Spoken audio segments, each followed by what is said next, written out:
Okay, so welcome to this video. Uh, in this video, I have a question. Now, we have 100 centimeter ruler, which is pivoted at 45 centimeters, as you can see. So it is balanced and all the forces, they are in equilibrium. So please take note of that. So how do we find F? F is just another force on the right side of our diagram. So how do we go on in finding the force F? So recall that we can apply the principles of moments to find force F.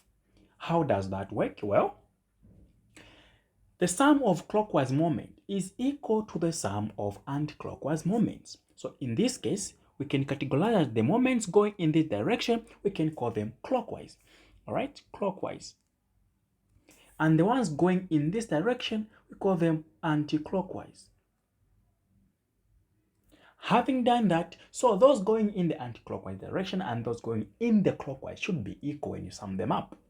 So we are saying the sum of torques, or the sum of moments clockwise, okay, should be equal to the sum of torques or moments in the anti-clockwise. So in the clockwise, we have this force and that force whose moment about the pivot can be found by multiplying the distance of that same force away from the pivot and its force. So let me start from the clockwise. So clockwise is this side here. We have this force. Now the distance that we get is the distance where that force is to the pivot. Remember, moment is force multiplied by the perpendicular distance. Now this distance should always come away all the way from the pivot. So if we talk of this force here, okay, if we talk of this force, let me call this one force 1, let me call this one force 2, and let me call this one force 3. And the distance of this, remember the distance what for this one we need is from there to there, not the one given, but the one from the pivot up to where it is. So let's call this one distance number 3. What about this one? The F is here, F2, and its distance is fine. This is the distance 2. And for this one, we need the distance from where it is all the way to the pivot. That is the distance we are saying all the way from there to there. We call it D1. So you get the concept now, right? So let's go. So here we have F1, all right, multiplied by D1 plus F2 multiplied by D2, because they are on the same side. And on the other side, we've got F3 multiplied by D3. So what is F1? F1 is just 10 newtons. 10 newtons. Distance 1 is 15 plus 10, which is 25 centimeters.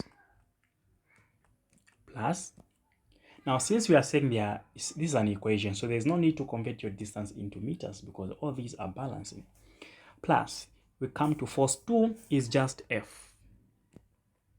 F multiplied by the distance 15 from the pivot. So we can write this one as 15 centimeters F is equal to F3 is actually 20 newtons.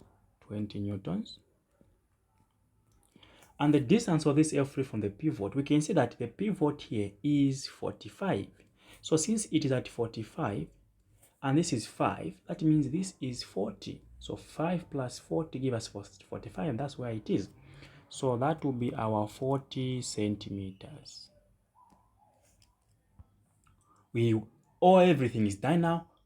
Whatever that has meant is just now the mathematics. So the physics is done. All right, so 10 and 25, we get 120. Wait, sorry, 250.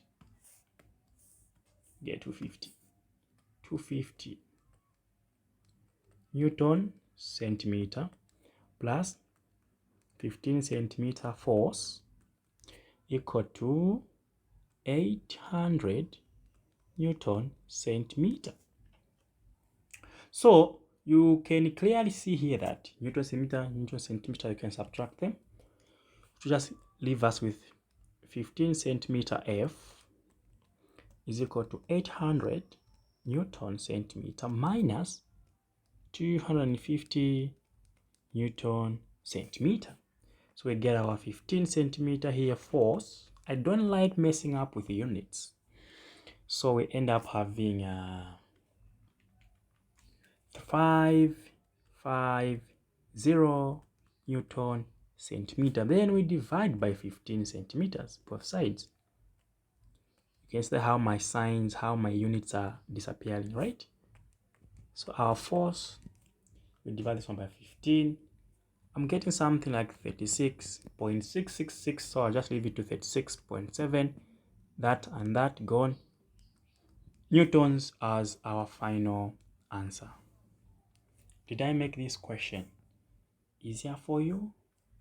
Well, if I did, subscribe to my YouTube channel. I would really appreciate. Also follow me on Facebook.